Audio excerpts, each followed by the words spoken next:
Okay, hello everyone, welcome to a new video.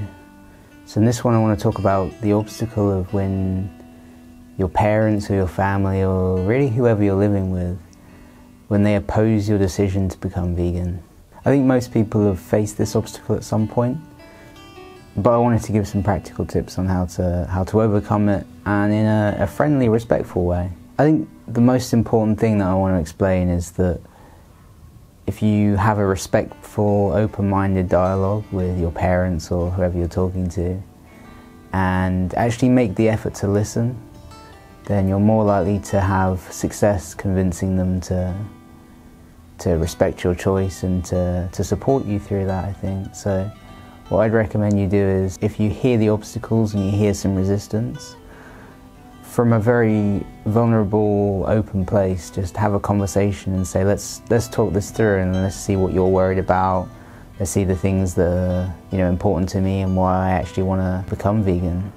And then once you do that, you can actually begin to overcome these obstacles and face the challenges so that they don't worry anymore. So probably the first thing that will come up is this idea of health, the health challenge, that if you become vegan you might not be able to get certain nutrients, or you might become deficient, or you might become weak or lose lots of weight.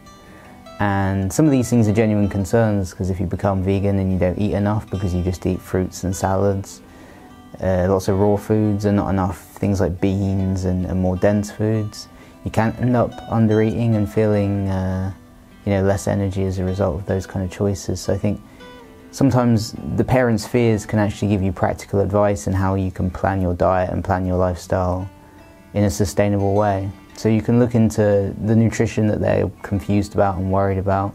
You can go on websites like Cronometer that explain the nutrition breakdowns of different foods, and you can show them that beans have protein and that greens have certain vitamins, and all these different things like fruits have a lot of the things that they're worried about. So another thing they're going to worry about is probably what to cook, because especially if you're very young and your parents are cooking for you and you haven't taken the responsibility to cook for yourself, they see it as a new hassle to change all of their habits and routines and learn loads of new recipes and new ways of cooking and creating flavour in meals. So in order to take that pressure away from them and take the burden away, you should offer to cook yourself, and you should learn. You can watch YouTube videos, you can read recipe books and things, you can practice. Obviously you might suck initially, but then you can improve.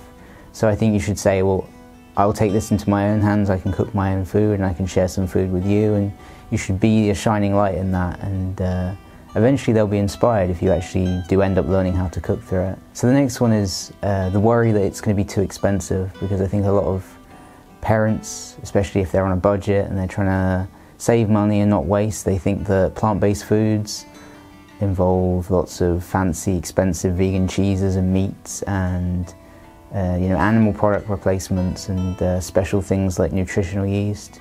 But none of these things are completely essential in a vegan diet. Sometimes they add a lot of flavour and variety and interest, especially if you're transitioning, but you can eat a very beautiful diet with simple things like beans and rice and nuts and seeds and lots of vegetables and lots of spices.